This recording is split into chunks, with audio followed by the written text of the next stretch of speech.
lot of people don't give. I know a lot about overtime. I hated to give overtime. I hated it. I'd get other people, I shouldn't say this, but I'd get other people in, I wouldn't pay. I hated. This is going to lead to. So Donald Trump, in the closing days of the 2024 elections, going around city to city. We'll talk about in a little bit how he's got people pretending to be union workers standing behind him, dressed in shirts, union workers, auto workers, firefighters, who are just wearing the T-shirts.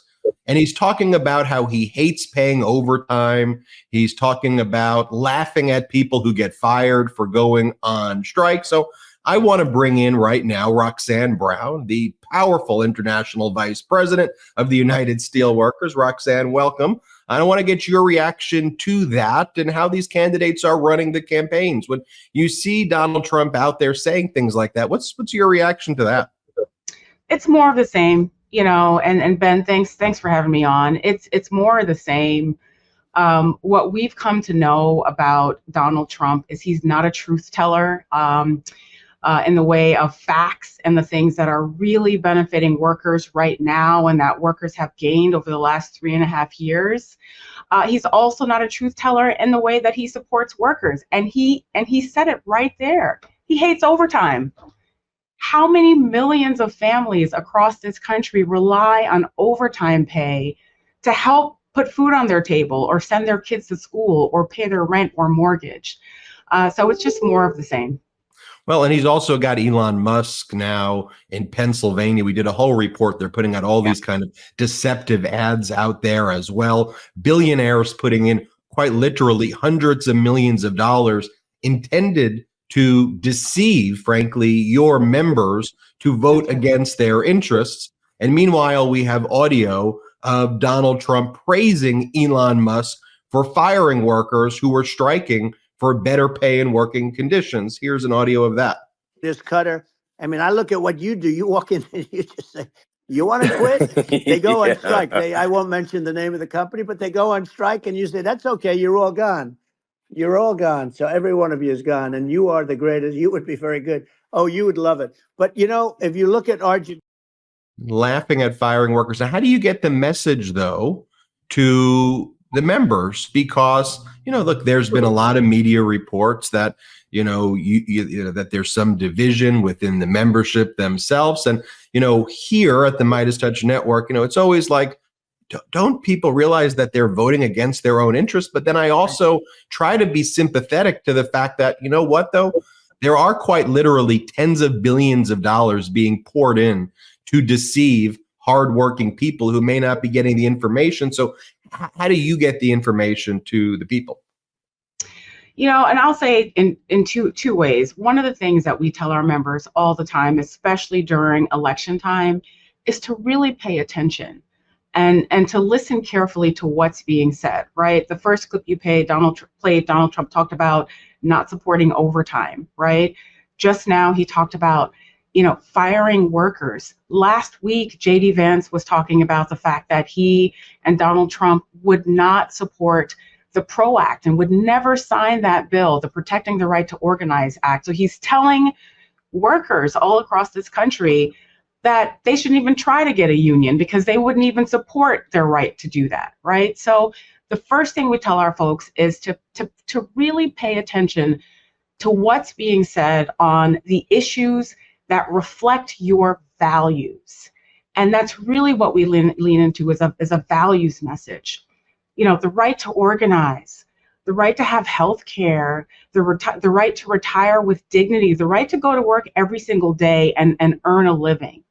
And so we've been out there really being the truth teller since Donald Trump doesn't tell the truth about the moment that we're in. We've been telling the truth about the moment that we're in. And the $1.2 trillion infrastructure bill and what those investments across the entire economy mean for steelworker jobs in industries like pipe and tube in terms of our water infrastructure, right? And this being the biggest investment in water infrastructure. On retirement security, with the Butch-Lewis Act being policy that has been passed in the last 3.5 years that saved the pensions of 120 steelworker members, not to mention the fact that over 1 million workers' pensions have been saved because of that policy. And we're going down the line, and we're telling the truth of the moment. And we're talking about the gains that workers have made in the last, almost 4 years, and these major policies that will have long effects across our economy, that Donald Trump will not tell, that they will take credit for, that they should not be taking credit for. That's what. And look, there's this collective amnesia. I mean, not just, across the whole country. I mean, with what went down when Trump was actually in office. I mean, he has a record, right? And on the one hand, Biden-Harris was the most pro-union administration perhaps ever in the history of the United States of America. And Donald Trump was perhaps the most one of the, if not the most anti-union administration in history, from the people who he picked to run the labor relations boards to what his actual policies were.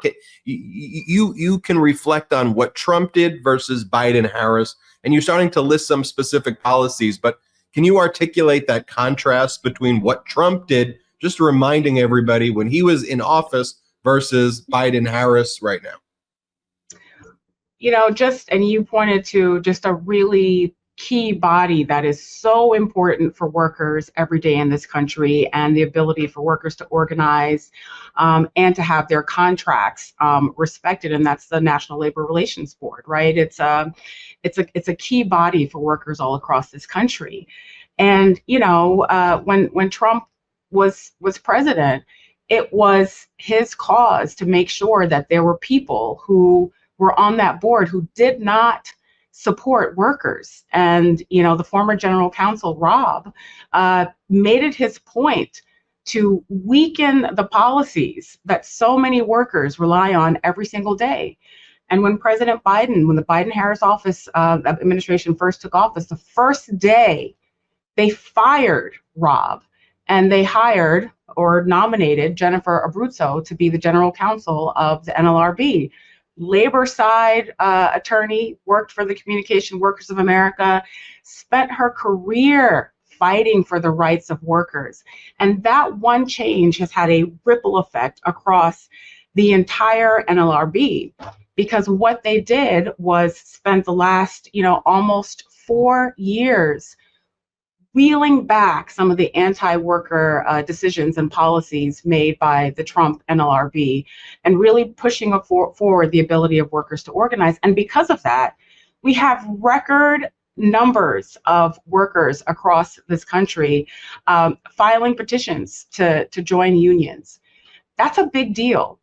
That means power. And I would say that's the biggest difference, Ben, between the Trump administration and the Biden-Harris administration, is power for workers. You mentioned that they're the most pro-union administration ever. Yes, but they also have done everything they can to build worker power into all of their actions and all of the policies that have been passed and signed into law. And so you're in a moment right now where unions are at one of our most powerful moments ever, and it's because workers realize that's how they can get a voice on the job. And they're in an environment now where it is more palatable for them to actually be able to seek that out and get that voice on the job, where they can go ahead. I'm sorry. No, finish. I apologize.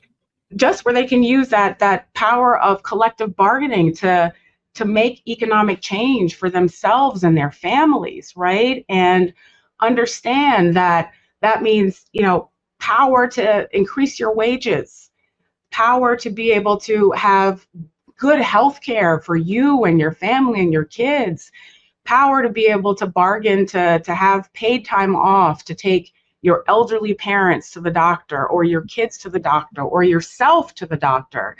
It's all of these ways that workers have been using the policies and the actions taken by the Biden-Harris administration to really make change for themselves and every single day and their families.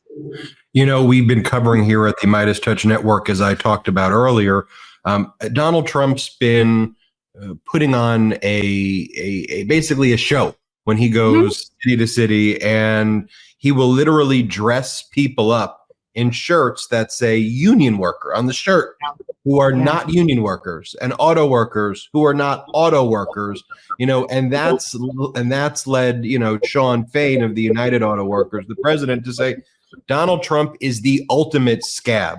Now, Fain might have thrown in a few curse words when he was referring to that as well, but what could be more offensive to the hardworking union members who are spending their, working hard, supporting their family, supporting the union, supporting their family, and Donald Trump's putting people pretending to be them to try to deceive them, but we have to face the reality to some extent with some people, because they're working so hard and they don't see all of this, and they're not on YouTube watching the MeidasTouch network always, and corporate media sure as heck isn't covering it. Sometimes this stuff works though. So I guess in the final message, as you speak to union workers across the country, American workers across the country, what's your kind of closing message to them as we wrap up our interview? And I don't know if I can curse on this podcast, but I'm a steel worker. But one of the things, that I always say is, you can't bullshit a steel worker. You can't bullshit a union member, right? Union workers know the real and understand who is for them. And when bullshit is in front of them, they're able to identify what it is and see through that. And so that's what I would just really implore, my brothers and sisters and siblings across the labor movement is, don't be snowed by the bullshit. Pay attention.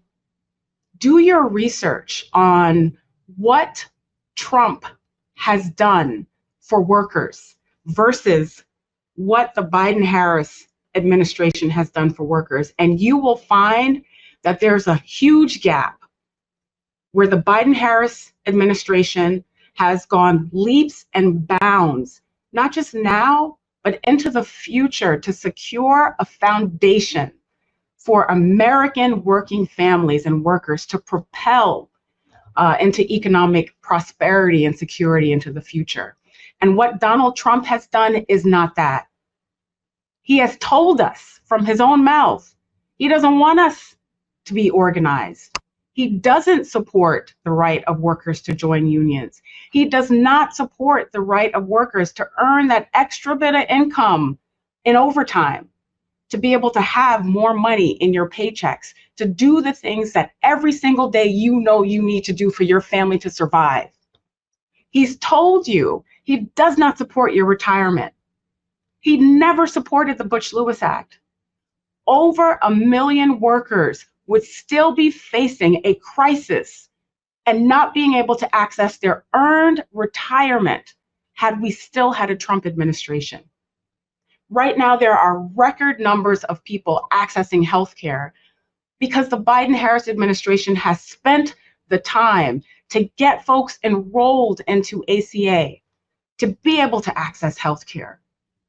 These are gains, brothers and sisters and siblings, that would not have happened under a Trump administration. They're gains that matter to your pocketbooks, gains that matter to your kitchen table because you need food on that table to survive.